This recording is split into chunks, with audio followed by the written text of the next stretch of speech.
Hi, everyone, and welcome to First Mining Gold's live investment summit today, hosted by Six. I'm pleased to introduce our speakers for today. We are joined today by Dan Wilton, CEO and Director, Ken Inquist, COO, and Spiros Kakos, Vice President of Investor Relations. Dan will kick us off by walking us through a company presentation, and then Spiros, Ken, and Dan will come back to lead us through a live Q&A. Remember, you can submit your questions at any time on the Q&A panel on the right-hand side of the screen. The summit is being recorded and will be available to you to view afterwards on six.com. So without further ado, I'll hand it over to you, Dan. Dasha, thanks very much, and thanks to everyone for joining us this morning. It's been a very exciting last couple of days as we've been moving forward and putting out the announcement of our pre-feasibility study results, which we're very, very happy about. So without much further ado, we're going to be making some forward-looking statements as we go through this presentation. Just in summary, I think we're very happy with the results of these pre-feasibility study and the direction that this is showing with the path that our SPRINGPOLE project is going to take. I think it very clearly outlines this project as a real strategic gold asset in a tier 1 jurisdiction, and I think these studies are the result of this is in excess of a year of great work by a very big team that's helped pull it together. So I really want to thank all of our partners who had helped us do that. So we'll set the stage a little bit with SPRINGPOLE. We say here a unique strategic gold asset, but this is one of the largest undeveloped open pit gold projects in Canada. And importantly, we're very happy to be declaring reserves on the SPRINGPOLE project for the first time. 3.8 million ounces of gold reserves, and importantly, in terms of where this asset can ultimately fit in the gold industry, there just aren't that many projects that can produce more than 300,000 ounces a year. We've scoped an average annual gold production in the core years of the mine life, and we'll explain that as we go through, of 335,000 ounces a year. This is one of the largest gold projects in Canada.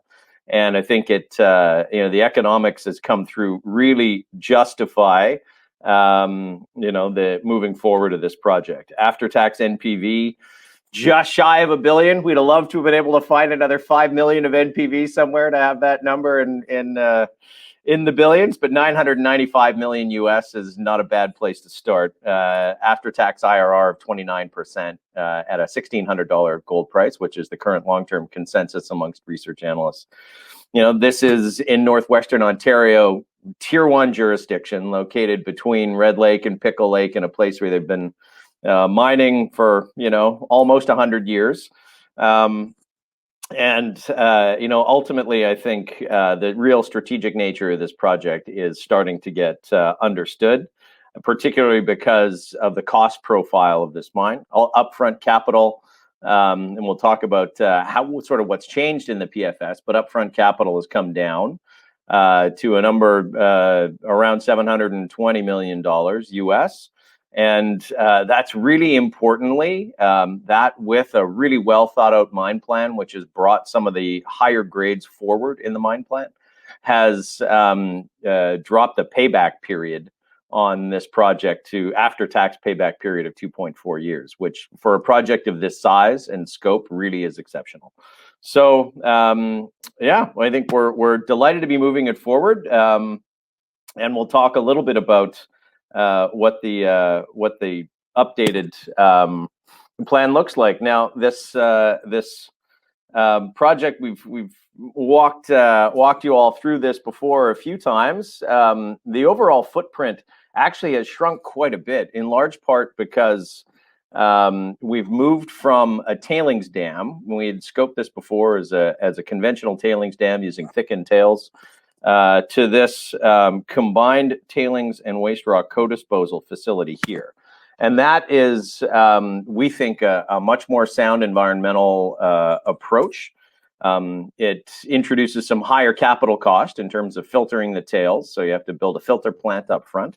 But interestingly, you don't have to build a ring dike to contain tailings up front. So for us, I think this is a trade-off. One of the really important studies that we went through in this pre-feasibility study. And, I think this actually shows that there are real options in terms of tailings management with this project. So more work to do on this. And I think we'll have Ken Enquist, our COO, talk a little bit about that as we round the corner here. But I think this sets the stage for, a small footprint, relatively small footprint, and a very, very well thought out mine plan. And interestingly, as we go through here, these are the ore blocks in our block model. You can see here the grade estimations. The blue blocks are 0.3 to 1 gram. The orange blocks are 1 to 2 grams, and the red blocks there show ore blocks greater than 2 grams. And it's one of the questions people have always had about SPRINGPOLE is, what is the grade sensitivity? Are there areas of higher grade? And I think when we publish the report, you see the mine plan, there really are some areas here in this deposit that allow you to bring some of that grade up front. Just to give a bit of a sense of the grade sensitivity here, you can see this is kind of the core of what's greater than 1 gram in this deposit. This is, there is some real grade in this deposit, which we've been delighted to be able to show. So I think we'll, from there, just talk a little bit more about how this project all comes together in terms of values. So again, at a $1,600 gold price, after-tax NPV of 995 million US, pre-tax NPV of 1.5 billion US. And I think at the bottom, obviously, we've always talked about the real grade or the economic sensitivity of this project to the gold price. For those of us that believe that we are going into a higher gold price environment, you can see the leverage on a pre-tax and a post-tax basis. Every $200 rise in the gold price is about a $300 million increase in after-tax NPV. So the project has really exceptional leverage to higher gold prices and strong after-tax IRRs. Again, one of the metrics that we've really looked at here is the payback period. Pre-tax payback period of 2.2 years, after-tax 2.4. That's exceptional for a project of this size that really is strategic. So we outline here the year 1 to 9 project metrics, only because ultimately the project mine plan really involves primary mining for 9 years, excuse me, and then processing lower grade stockpiles for years 10, 11, and a fraction of year 12. So when you look at the average annual production here over the entire mine life, it's 287,000 ounces, but really in that core period, it's 335,000 ounces, peaking out at 400,000 ounces of gold produced in one of the years. So by any metric, this is a really significant gold mine. Upfront capital, as we said, $718 million. Sustaining capital at $55 million, and then there's a closure amount that comes at the end of the mine life as well, which is $29 million. But one of the important metrics that we looked at in this project is really total mine total capital. And that's partly what leads to an all-in sustaining cost of this project that is in the bottom quartile of the cost curve in the mining industry. And I think, there's a pretty broad recognition that the cost curve of the mining industry is going to continue to shift north. This project shows, this would be a very low-cost producer once it's built. And how is it a low-cost producer? We've talked about this a lot over the years. It comes down to the fact that the project is on grid power, and we've scoped a power line connecting into the power grid in the project. And it's we talked about a bit of a compact footprint that we showed before, but you're not moving the material all that far. You're out of the pit and right to the mill, or you're out of the pit and right to the waste management facility. So short hauls, and it's a homogeneous ore body. And it's one of the things that's always differentiated SPRINGPOLE. This is not a series of veins that you're hunting and pecking to try and get grade. It's not strung over, 8 kilometers long where you're trying to find pieces of it. This is one reasonably consistent blob of mineralization that's 150 to 300 meters wide. And we're mining at 350 meters deep and a kilometer plus long, and you're kind of taking the whole thing. So it means you can mine it really efficiently.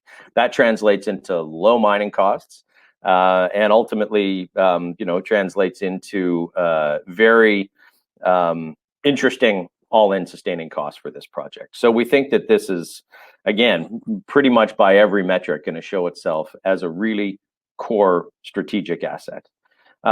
This just kind of shows the production profile of the project, and you can see here, they're peaking out in year 3 at 400,000 ounces a year. But for context, 300,000 ounces plus, there are not that many mines in Canada that are capable of doing that. Not that many mines in the world that are capable of doing that. So again, I think we don't want to. I don't think we can overemphasize the strategic nature of that. And interestingly, we show the silver equivalent profile or the gold equivalent profile here, capturing some of the silver value. We obviously have our silver stream with First Majestic, and importantly, publishing this pre-feasibility study has triggered the next payment, another $7.5 million US under that silver stream coming to us next week, which we're very excited and thankful for our partners at First Majestic for that. But on a silver equivalent basis or a gold equivalent basis, including the silver, you can see where these production numbers get up to. It's a very meaningful number. So the recoveries in the pre-feasibility study came down a little bit as we got a better understanding through some follow-up test work of recoveries from lower grade ore. And it really is these last 3 years when we're processing quite considerably lower grades out of the plant, or out of the stockpiles, that ends up having that impact that kind of drags down the life of mine results. But in any event, I think this shows itself as a very, very compelling project. And why is it important on that front? Well, I think this is a list that we've showed for quite a while of projects that are in production and projects that are being scoped in North America, and you can see the sort of peer list that we're in here today.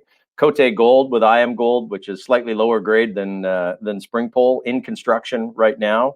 And you look around our neighbors; those are Meliodine, LaRonde, Brucejack, Detour, Canadian Malartic. Those are a list of the largest producing gold mines in Canada, and SPRINGPOLE would be right up amongst those. So one of the things that's also really struck us as we've come through this project, and we haven't spent a lot of time talking about this and thinking about it over the past couple of years that I've been here, but I think this is a very much an increasing focus for the company, is that this really highly economic project and strategic project is sitting on the edge, or in the middle of what is becoming a very, very sought after exploration domain.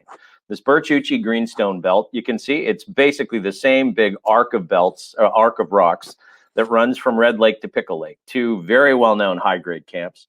And as we've said, you look at the amount of exploration that's gone into the Red Lake camp. If that's $100, Pickle Lake camp has probably seen 10, and that's where our Pickle Crow project is. Our partner at Ateco Minerals, which I know a number of our shareholders who are on the meeting here today follow Ateco closely. They've been putting out some fantastic drill results at Pickle Crow, continuing to confirm that there's a lot more high-grade gold to find in that camp. This Birch-Uchi greenstone belt in the middle, if Red Lake's seen $100 of exploration, Pickle Lake's seen 10, the Birch-Uchi's seen 1. And there are a number of past producing mines here, polymetallic mines, high-grade gold mines, and it just has never really seen the follow-up because the access has been a challenge in this area relative to, driving on paved highways to Red Lake and Pickle Lake. So we think this is an area of increasing focus for us, not just on the SPRINGPOLE property, and we're going to test a few targets on our SPRINGPOLE property, which, there's some historic drilling on, some really interesting areas and some really interesting geological curiosity that we've uncovered a little bit more as we've been doing our condemnation drilling, which I guess is why you do condemnation drilling. But we're actually scoping in total between metallurgy and some resource definition and some exploration drilling about 10,000 meters this year. And I think that's hopefully going to start giving us the ability to demonstrate that, you know, SPRINGPOLE is an outstanding starting point for what we think is going to be an entire district that wraps around it. And we haven't really talked about this before, but, you know, I think we're starting to see a really increased focus on some of the geological prospectivity in the region. So the next steps for the project, you know, we are, as we talked about a lot, we're in the environmental assessment process and making good progress on that. We have submitted a draft terms of reference in with the provincial agencies and have been in consultation with our Indigenous communities around those terms of references. And ultimately, our goal is through 2021 to get an environmental assessment document, environmental impact statement completed, very well discussed, and make sure we have our input from our communities before it goes into the regulators. So that trying to get that input on really important things like traditional knowledge studies, understanding the traditional land use of our communities around the area. But we need to work with our communities to move that forward hopefully over the course of this year. And ultimately, our goal is to submit the environmental assessment document into that process by the end of the year. Now, if there's, we all need to recognize there are, you know, our communities are having real challenges around COVID-19, and you know, a lot of our communities have had priorities that have been the health and safety of their community members, and that is absolutely paramount. You know, we're thankful that we have communities that have real goodwill in helping us move this forward. If there is some risk to timelines, I think primarily that would be it.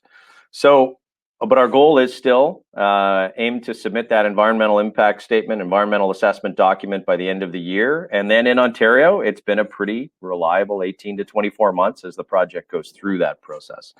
In the meantime, you see the pre-feasibility study put there. We're starting another round of technical work around what would essentially be early works in a feasibility study. And that's going to include some more geotechnical drilling because we think we can potentially steepen up the pit walls, reduce that strip ratio even further. We are going to do another round of metallurgical work, and we're optimistic that we're going to be able to get those recoveries higher than where they are now.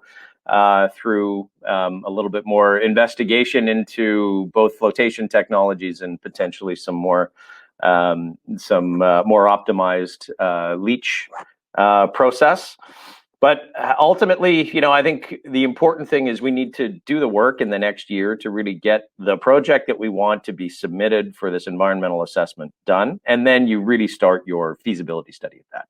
So there's more trade-off work to do this year. But, you know, importantly, we've made some very, very important additions to our team to help us move this forward. And we announced in November, and he started at the beginning of December. It seems like a lifetime ago, but we hired Steve Lyons as our VP Environment and Community Relations.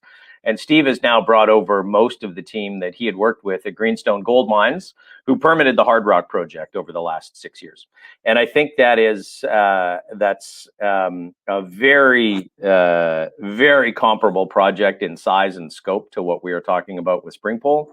Steve brings the relationships with the regulators. He's got a demonstrated capability of moving toward those win-win relationships with our Indigenous communities, and really helping highlight opportunities for how we build those relationships going forward. So we're very excited to have Steve and the balance of Steve's team join. It's an enormous amount of work to move this forward, but I think, you know, we have not only the human resources, but the financial resources to move that forward. So ultimately, you know, we are sitting with this real flagship asset with a pre-feasibility study now done on SPRINGPOLE, declared reserves, strategic funding, really to take the company all the way through this process to those critical de-risking milestones.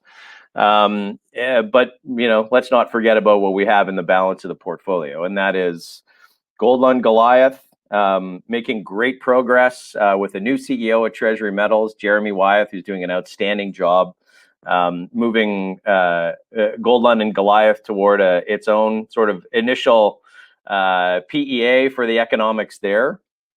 But I think Treasury is moving forward on a great trajectory right now.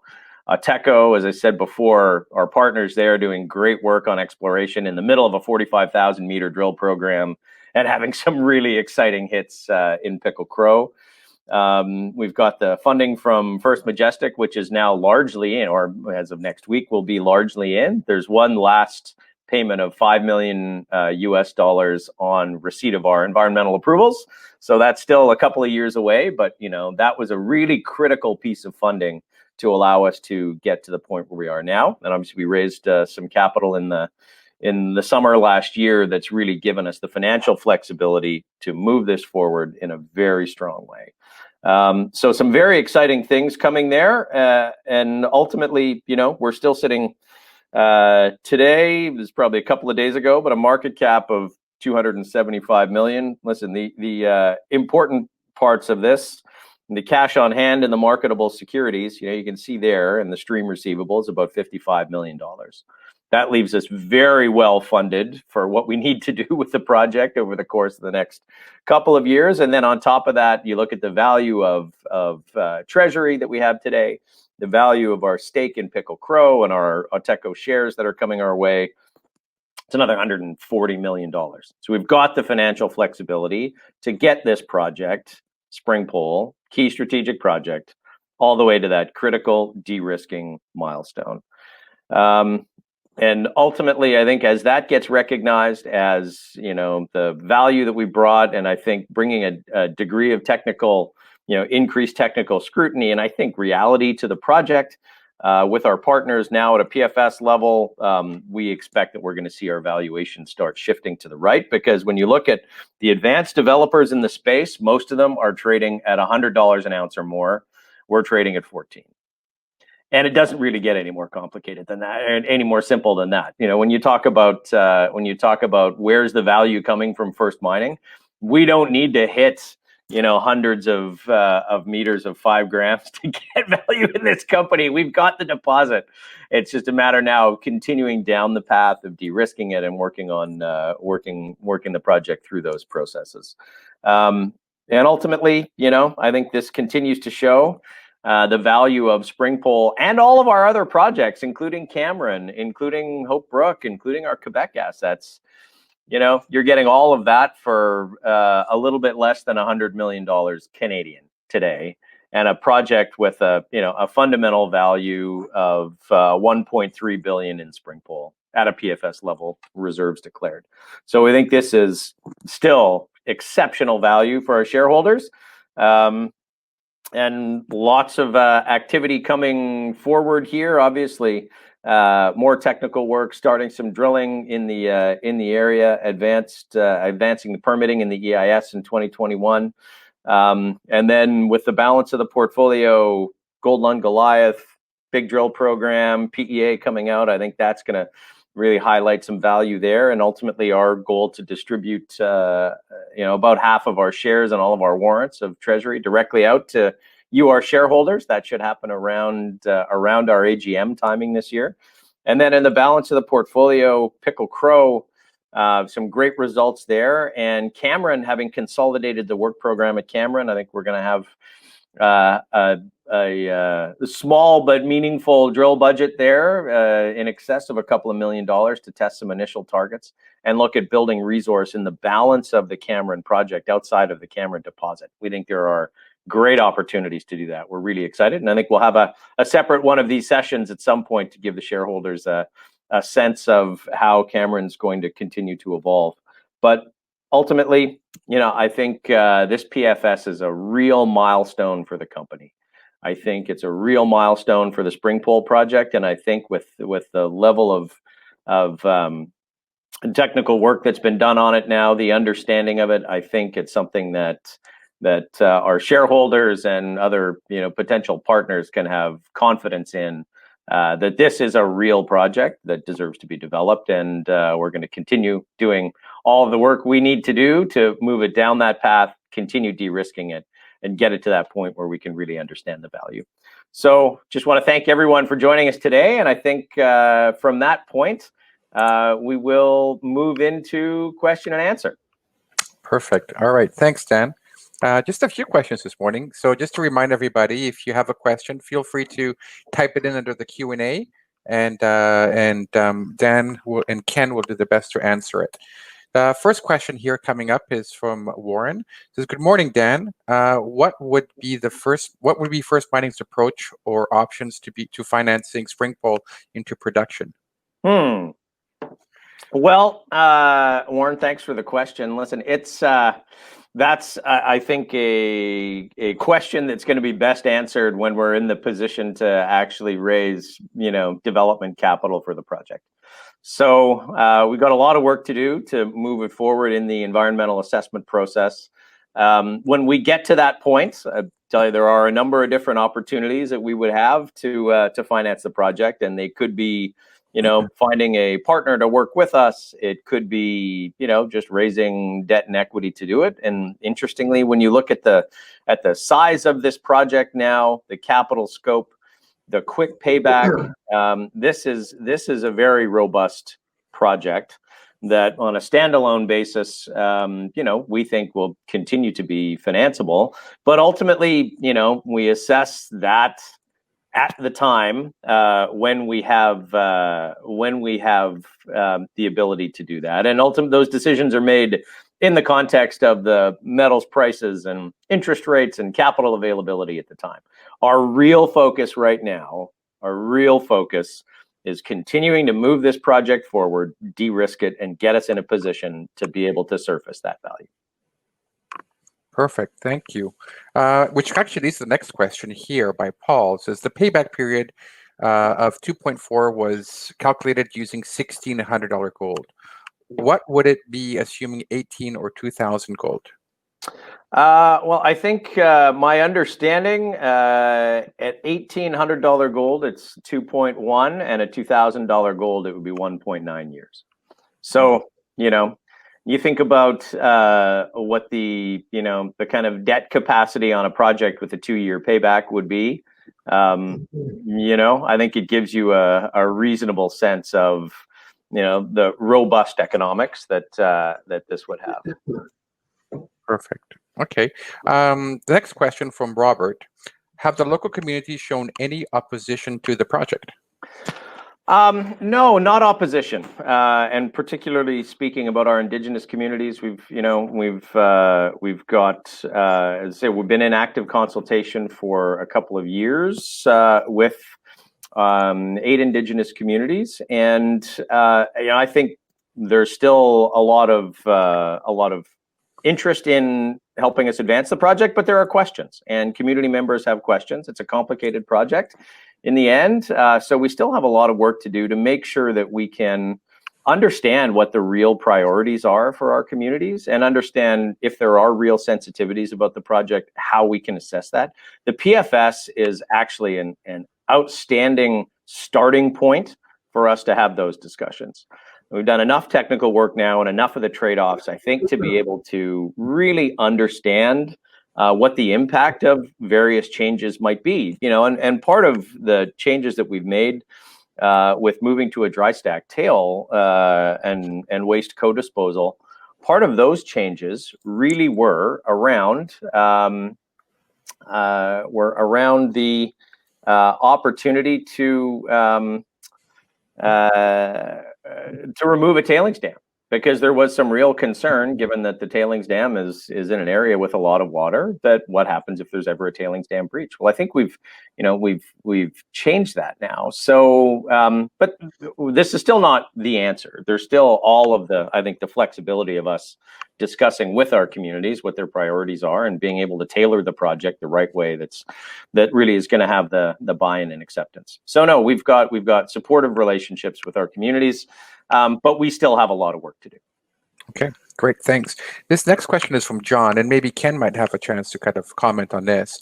It says, Dan, could you please speak to the Seeking Alpha article from yesterday that asserts even with the lowered capex that the upfront cost of finding the financing for SPRINGPOLE may be difficult?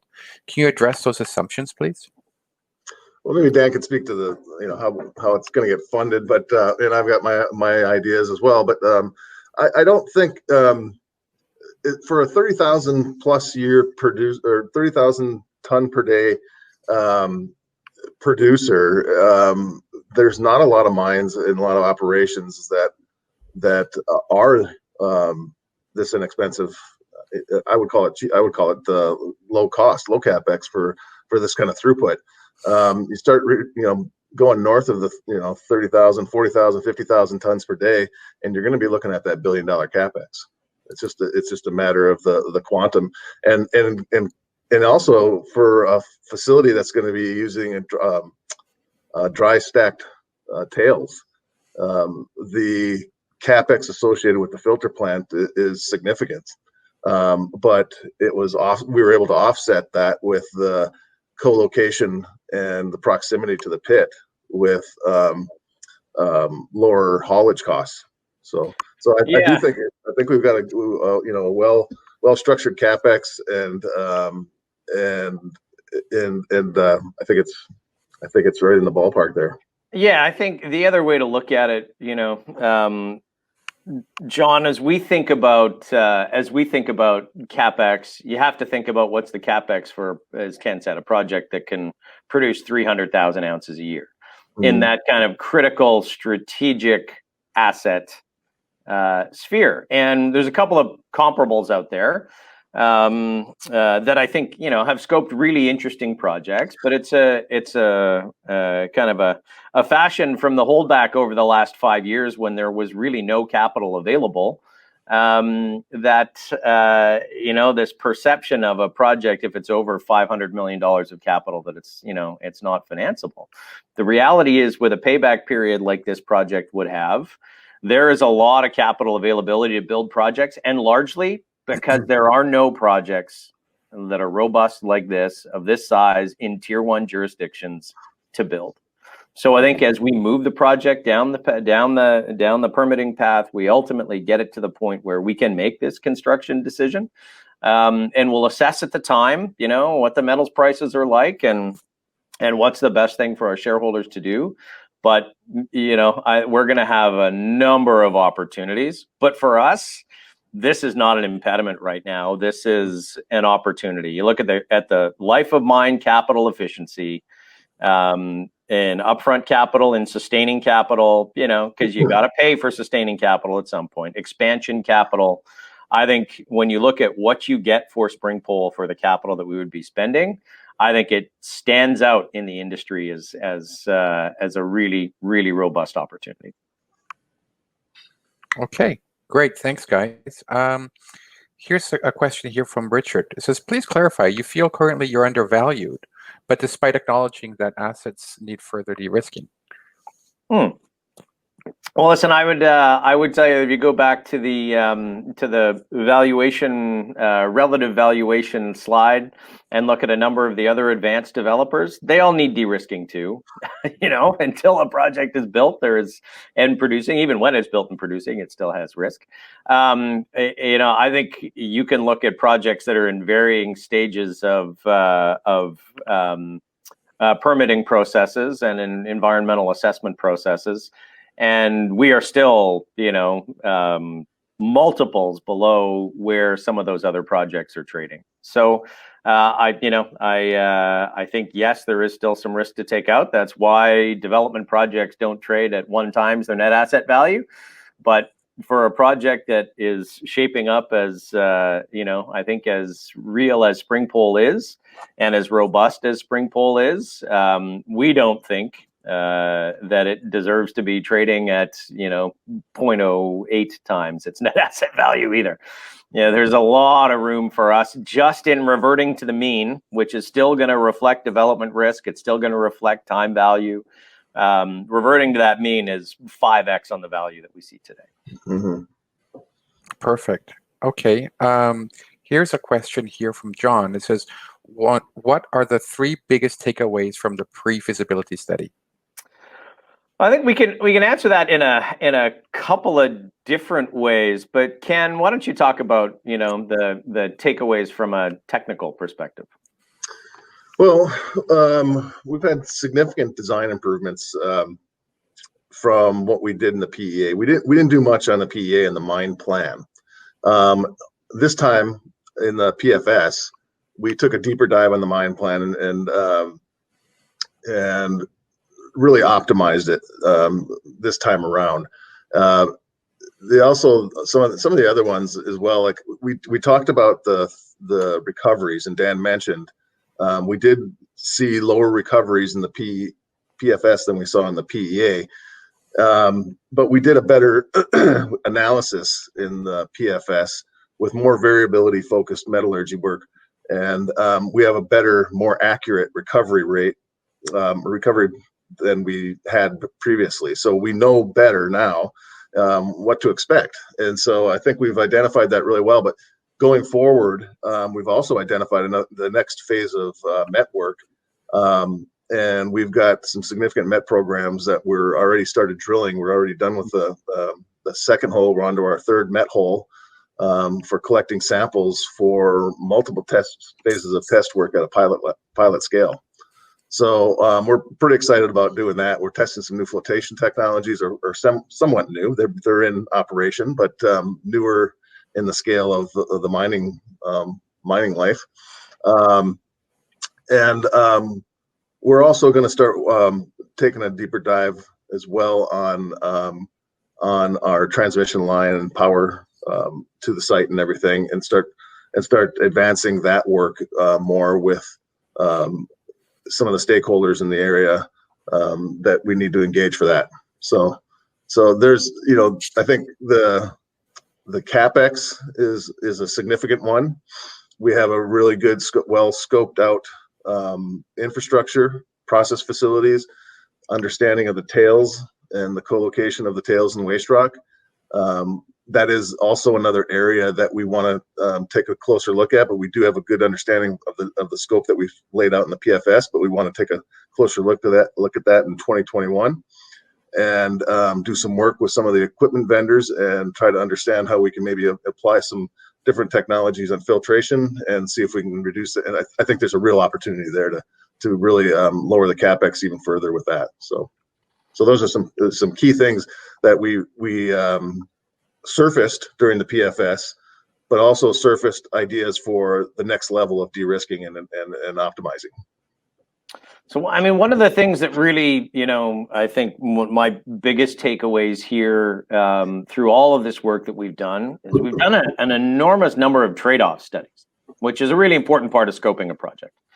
And, very thoughtful and intentional, well done trade-off studies. But that really gives us, I think, a good understanding and flexibility to move to really understand what's the right project. And we still have a number of discussions, as I said earlier, as we're going into this EA process, we really need to have a number of those discussions particularly with our communities about, really what are the sensitivities and what are the things that they like and they don't like, and what are the concerns and how are those understood and mitigated.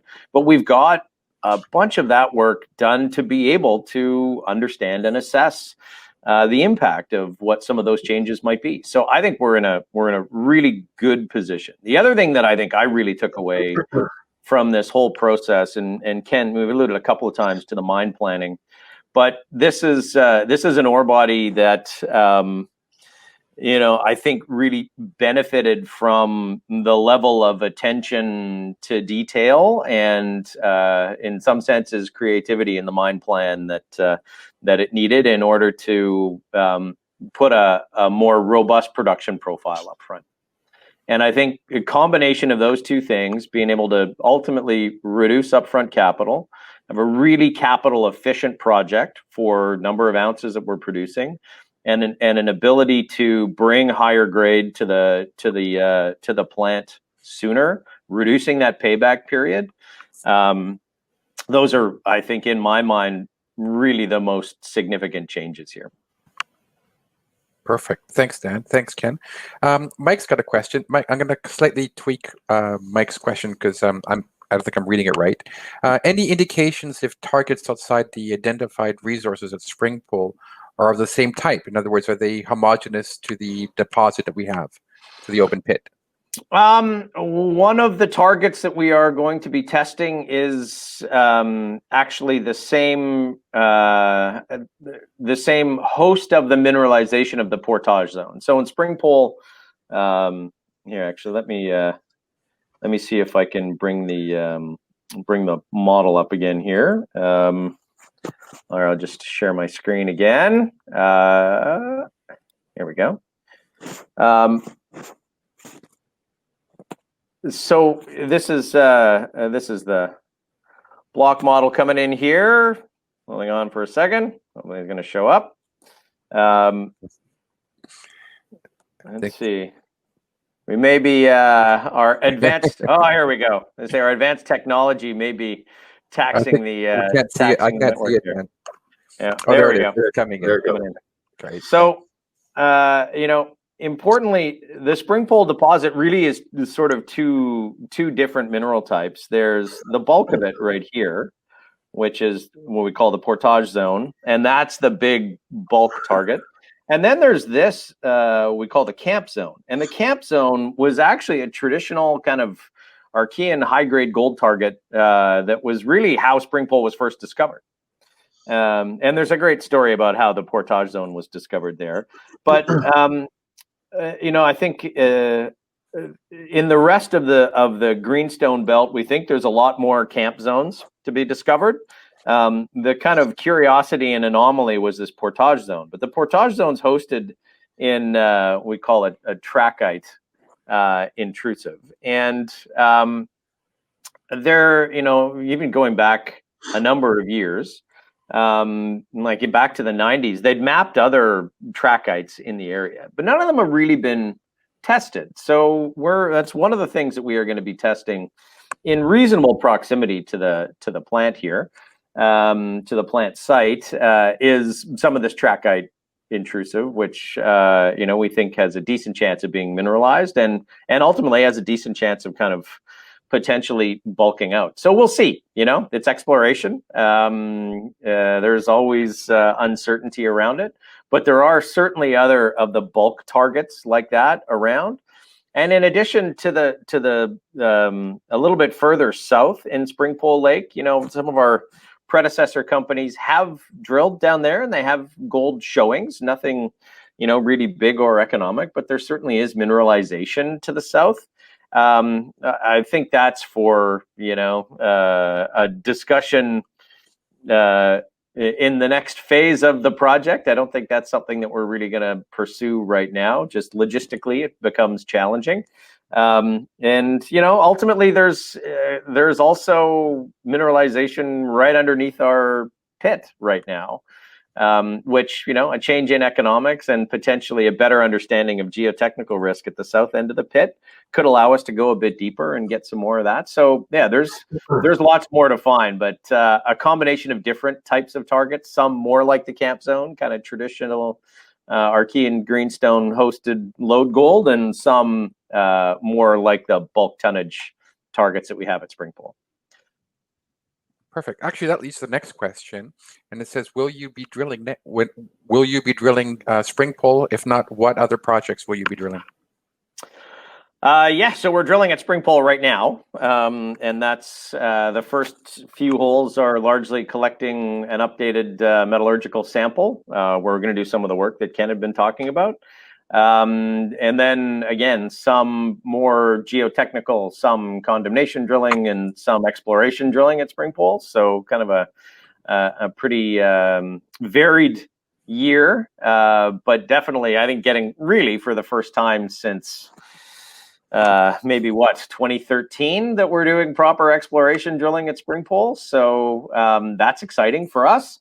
And we are also going to be drilling at Cameron this year, working on the assumption that we're going to scope a drill program. We still need to make sure that we've properly discussed that with a number of our communities around Cameron, because our exploration permits, we'd still need to submit for that. And we're having some really supportive discussions with a few of our communities around Cameron and moving toward exploration agreements, and have signed collaboration agreements. So, we're going in the right direction, but we need to make sure we're doing things in a way that we can have the support of our communities moving forward there. But those for our company-owned projects, drill programs, that's the exposure and the game plan this year.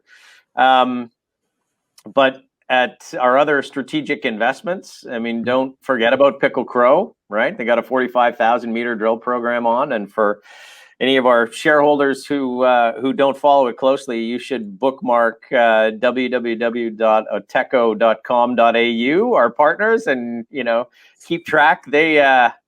We sometimes have, just due to disclosure requirements and regulations, we can't necessarily just publish what they put out.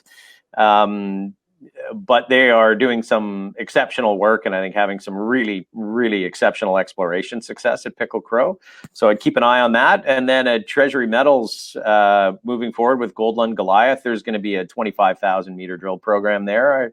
I'm hoping this, kicking off this year. I think they've got one drill turning and about to, hopefully ramp that up as that project continues to advance. So no, I think there's lots of activity. When you look at what we have exposure to in terms of drill programs, it's got to be one of the bigger exposures in the mining sector. So we're very excited about it. Okay, perfect. The next question here, actually, before I read this next question, I've got somebody here that's, oh, here it is. I'm getting questions on my phone as well. So this is from Heiko. Heiko asks, can you talk a little bit more about the longer term outlook at $2,500 gold? Oh, fair enough. Well, I haven't. We haven't run the sensitivities quite that high, Heiko. I've got the model right here if you want to know the numbers. I appreciate the perspective. Do you have the model right there, Ken? At $2,500 gold? It's post-tax NPV at over 2.3 billion. IRR is 51.4%, and payback is 1.5 years. There we go. What's the pre-tax NPV at 2,500? 3.5. It's pretty good. And 64% IRR. Yeah, that's a pretty good project for something of that size and scale. Again, listen, 2,500. Yeah, I mean, my personal view is that the world in which we're seeing $2,500 gold probably has some cost inflation in it too. So sure. I don't know that we'll see the gap up in gold price not being matched by costs, but no, I think that just gives a sense of the direction of the optionality inherent in this deposit. And fundamentally, I think optionality of the value of an ounce in the ground is one thing, but the optionality of real economics to a real project like this, I think, is something completely different. And I know for a lot of our shareholders, that's a really important part of why they are shareholders of First Mining, and why we'll encourage them to continue to be shareholders and increase their stakes. I increased my stake yesterday, so we're just as an indication of how excited we are all about this. So perfect. Okay, next question is from Chris. He goes, have you seen an increase in institutional investor activity around First Mining? I'm really interested in hearing any additional ideas you might have to boost your share price. He's referring to a question here by Howard, which I didn't ask, saying, great news on the PFS, but what are you going to do in the future to get the stock price up? Yeah. So I guess in terms of first, the institutional investor base, we had grown that pretty significantly last year, from a base of, sub 5% to above 15%. And in large part, that was one of the rationales for us doing our financing in August. And one of the benefits of us doing the financing was establishing some really capable and supportive long-term institutional shareholders, and that's continued to bear out. We've got great relationships, but it's something that I think we are still broadly institutionally unheld, and I think that goes back to perceptions. It goes back to the perceptions of what First Mining was when it was first created. It goes back to the perceptions of the company being a mineral bank where we're never really going to do any real work on our projects. And, at some point the values are just going to go up. And that's not the game plan anymore, right? We have recognized, and I've been here for 2 years. Ken's been here a year and a half, a little bit more than a year and a half. We recognized at the outset that the opportunity here was the fundamental value in these assets. Mm-hmm. It's not in a speculative promote. It's not in trying to move the share price, tomorrow. It's in surfacing and advancing the long-term fundamental value of these assets. And I think when you look at how we've continued to shape the team, I think when you look at how we've invested the capital that our shareholders have provided us, and we're very, very thankful for every one of you who have been there for us over the last couple of years when we really, really needed the help. But this is not a process, I think, of trying to raise your share price for the next 2 weeks, right? That's not the game plan here. The game plan is, how do we take risk out of this suite of assets? How do we make them better? How do we advance them to a point where that $995 million US NPV is something that people have confidence in and believe this project can be built? And then I think the value will surface on its own. And in the end, I think we will continue to build. And I think this PFS should give institutional investors a sense of the direction that we're going in. The fact that we're very well funded to get this project all the way through to that, through that environmental assessment process. The fact that we've got real strategic flexibility with respect to, strategic projects that we hold over the longer term. And the fact that we've got, $50 million of cash and securities and, investments and other things that can fund all of the work that we need to do to get this project moving forward. So listen, we need to get more people looking at the project. We've got all kinds of plans to do that. But I think there are no shortcuts, sadly.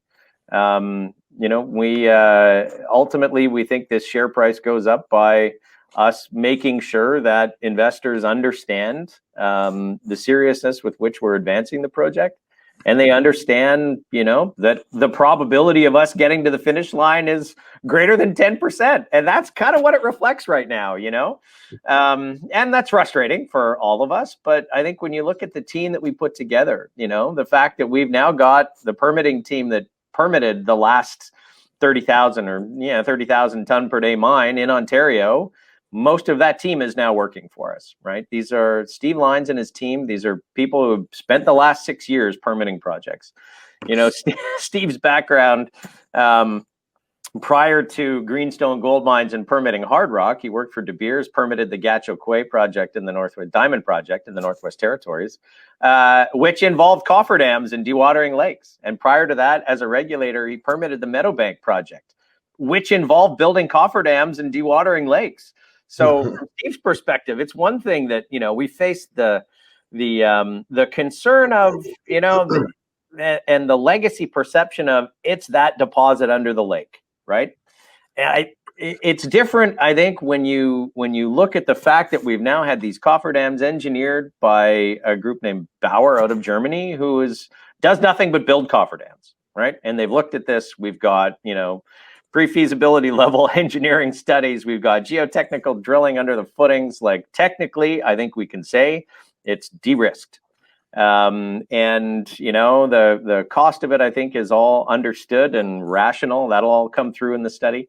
But I think it's just perception. And so the real question is, how do we change perception? I think we change perception with the people that we have on the team. I think we change perception by ultimately getting a really well thought out and supported project into the environmental assessment process.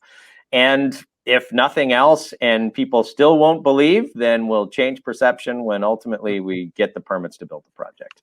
But there will be a number of steps along the way in that process that I think should be giving investors comfort that, the comparable projects to us that are trading at $600 and $700 million of market cap, that we deserve to be, SPRINGPOLE deserves to be valued up in that range as well. Yeah, and it's getting all those things that you said, Dan, out to the market. It's having the market understand the message of the company. So by increasing, I guess, the what's the word? The broad, the broad width of the corporate message out there to the public, to the markets in Europe and the United States. All that helps to bring the stock price up. Doing all the work is great, but getting that message out just so people understand what you're doing is the real challenge. And I guess that falls on a lot on me and on you as well, and everybody. Yeah, exactly. Yeah.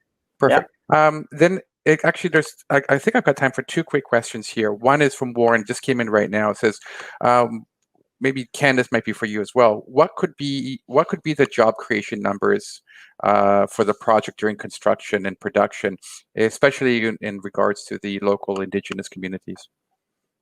Dan, I sent you these numbers recently and they jumped right out of my head here. I think in construction it was about 450 jobs. Yeah. And multiples of that when you start factoring in contractors and supply, but that would be kind of construction jobs, 450. And in operations it was 350 or something like that. It was in around 350 for the operations, and then it was approaching 500, 450, 500 for construction.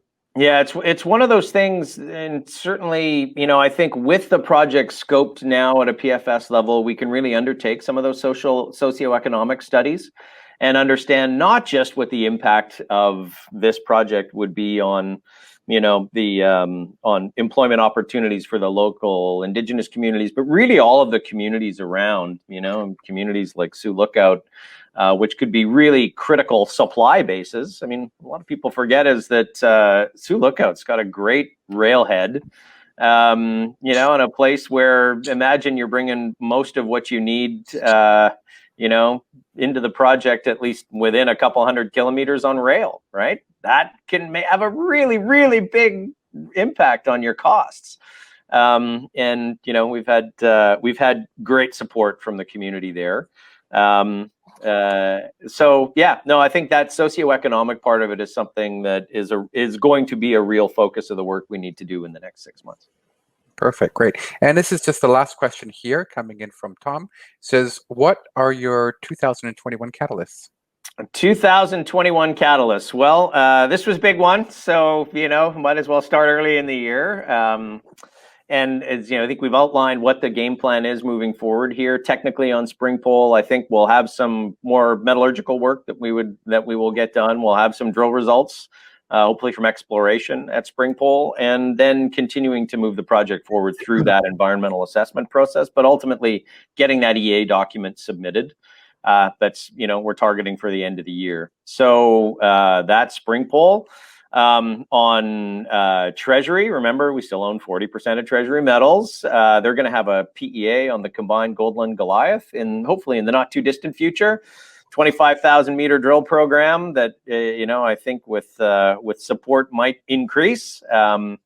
And that's, I think, both going to be infill and delineating new opportunities at that which we continue to believe is a 5 million ounce plus district.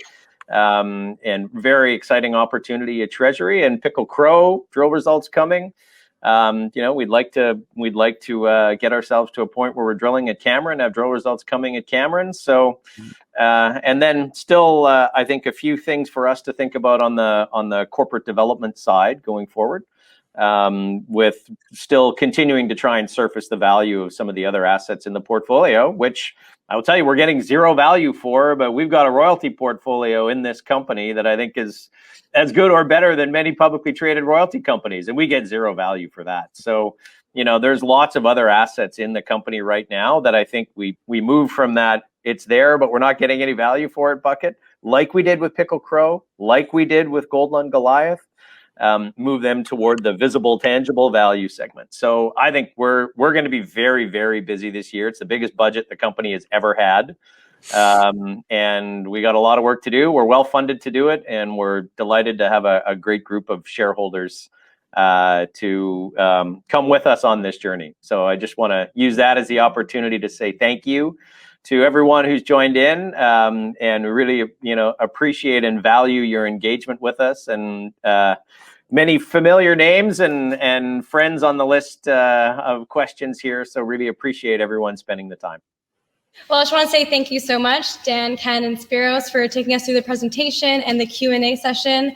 I also want to thank everyone who submitted questions. If you did not get a chance to get your question answered, or if you think of one after the summit, just remember to please fill out the survey right after the summit and leave your contact details, and the First Mining Gold team will reach out to you directly. And you can also find more information at firstmininggold.com.